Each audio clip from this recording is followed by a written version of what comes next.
Hi there, my name is Jeremy Hutchison. For the British Textile Biennial 2023, I'm presenting a new project called Dead White Man.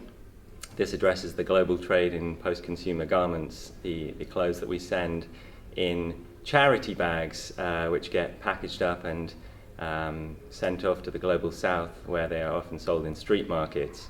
In Ghana, they call them dead white men's clothes. So in this project, I performed the Dead White Man, which is kind of a towering zombie, like a kind of monster of post-consumer imperialism. The project reflects on something I think we're becoming increasingly aware of in the global north, which is waste colonialism. It's the sending the spoils of our post-consumer waste somewhere else so that we don't have to think about it anymore.